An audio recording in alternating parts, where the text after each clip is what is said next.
नमस्कार। आज मैं फिर आपके सामने अपराध की एक और घटना लेकर आया हूं। आज के अपराध की घटना भी हालिया है, बिल्कुल हाल फिलहाल की है। आज का प्रदेश है उत्तर प्रदेश, जनपद है मुरादाबाद, थाना है मझोला। 6 मई 2023 को खुशहालपुर बैंक कॉलोनी में 2 मंजिला मकान में एसडीएम कांठ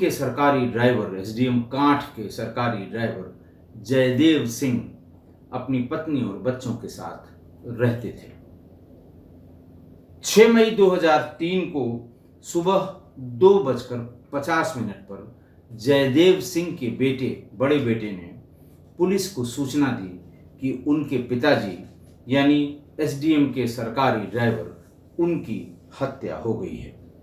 पुलिस तुरंत पहुंचना भी था क्योंकि सरकारी ड्राइवर की हत्या हुई थी, वो भी एसडीएम के ड्राइवर की हत्या हुई थी। बात थोड़ी गंभीर थी क्योंकि इस तरह से सरकारी ड्राइवर की हत्या होना थोड़ा सा खराब संदेश जाता है पब्लिक में कि जब सरकारी ड्राइवर या सरकारी व्यक्ति या सरकार में काम करने वाला भी महफूज नहीं है तो आम आदमी की क्या बिसात है। ये बात भी कभी कभी कहने सुनने में आती है। तो बहरहाल पुलिस पहुंची।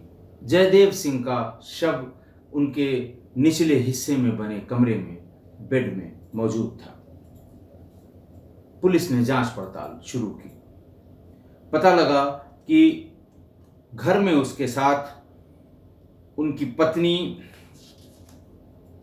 दीपा कौर, जिसकी उम्र 22 साल, और 2 बेटे, एक 18 साल का और एक 14 साल का, और जयदेव, ये 4 लोग रहा करते थे।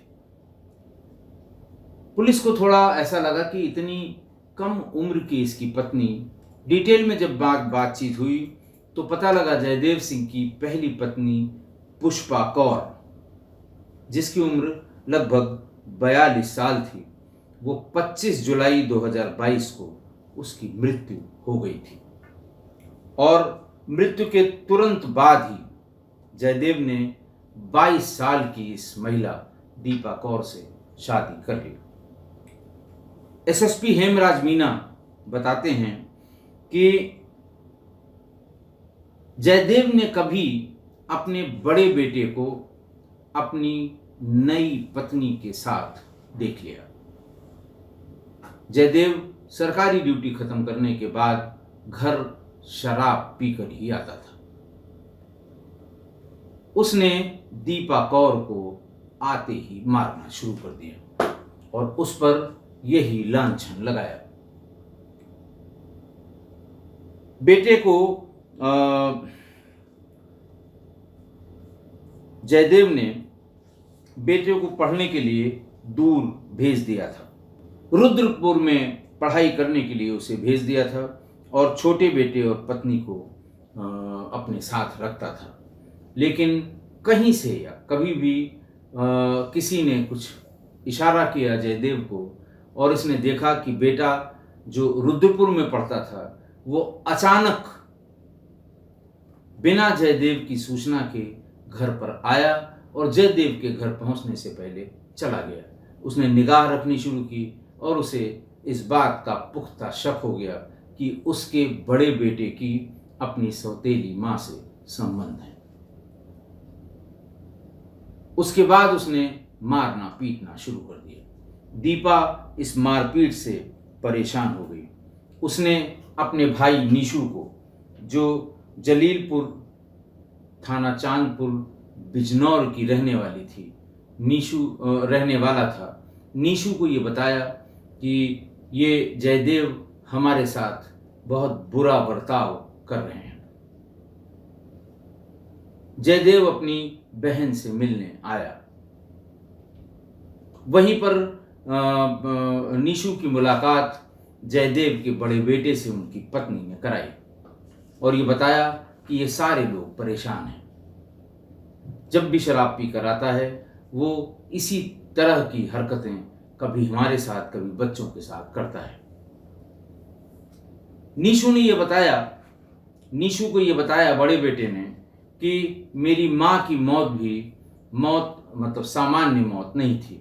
हम लोगों को बाद में जानकारी मिली कि उसकी कुछ जब तबीयत खराब हुई, अस्पताल में भर्ती किया गया, तो एक ड्रिप की स्पीड, कोई दवा उसे चढ़ाई जा रही थी, उसकी स्पीड मेरे बाप ने बहुत ज़्यादा तेज कर दी और जब तक डॉक्टर दौड़ते आते अटेंड करते माँ की मृत्यु हो गई थी।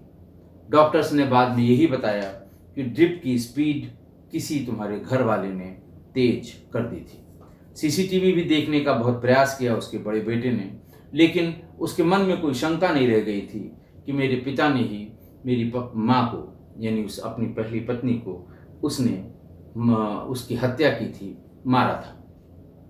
ये दर्द जब उसने नीशू को बताया तो नीशू, जयदेव का बड़ा बेटा और उसकी दूसरी पत्नी दीपा कौर, इन लोगों ने मिल के प्लान किया कि इसे हम लोग मार देंगे। दीपा कौर ने इस पर बड़ा लंबा विचार विमर्श भी किया कि इससे क्या फायदा होगा, क्या नुकसान होगा।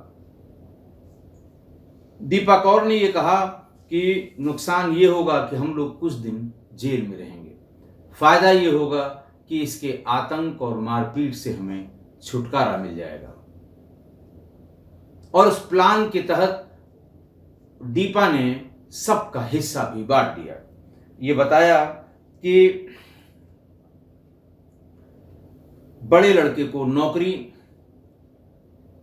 छोटे लड़के को सारा कैश और दीपा को मकान और प्लॉट, ये हम लोग ईमानदारी से डिस्ट्रीब्यूट कर देंगे इसके मरने के बाद।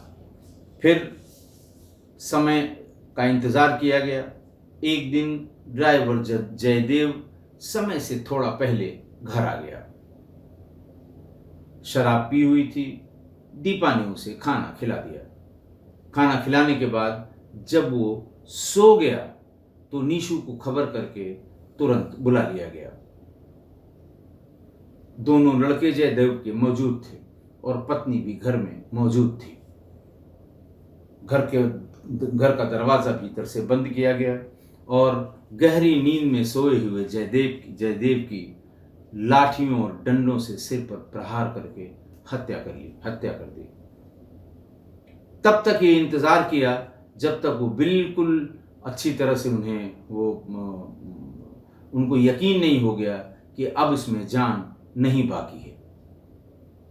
पूरी तरह से मारने के बाद बड़े बेटे ने खबर की पुलिस को। पुलिस आई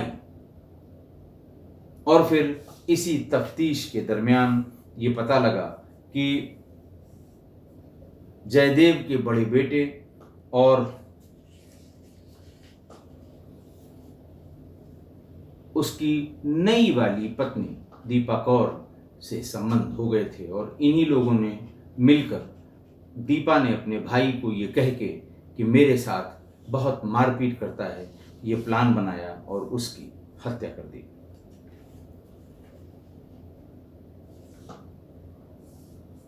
देखिए, हत्या जो इसमें हुई कोई बहुत असाधारण घटना नहीं थी। इस घटना को बताने का मेरा उद्देश्य सिर्फ इतना है कि मैं बार बार इस बात को कहता हूं, बताता हूं, चेतावनी देता हूं, सलाह देता हूं कि जब घर में इस उम्र की महिला हो और अगर हम उम्र कोई घर में सदस्य हो तो भी, और अगर बाहर से आने जाने वाला कोई व्यक्ति उसी उम्र का हो तो उसे कभी उन दोनों को दूर रखें अगर घर का ही है, और अगर बाहर का है तो उसे कभी अलाउ न करें। जयदेव ने सबसे बड़ी गलती की जो जब उसको पता था कि 18 साल का उसका लड़का भी घर में ही रहता है, दूसरा बेटा 14 साल का है, तो इतनी कम उम्र की, अपनी उम्र से भी आधे उम्र से कम की एक लड़की को बतौर पत्नी उसी घर में लाकर बिठा दिया। आप समझ सकते हैं कि वही हश्र होना था जो इस घटना में जयदेव का हुआ। हालांकि ये एक घर में रहने वाली एक महिला और एक पुरुष का संबंध होना है जो जो बहुत सामान्य हो गया है, लेकिन इसमें रिश्ते तार तार हुए हैं। इसमें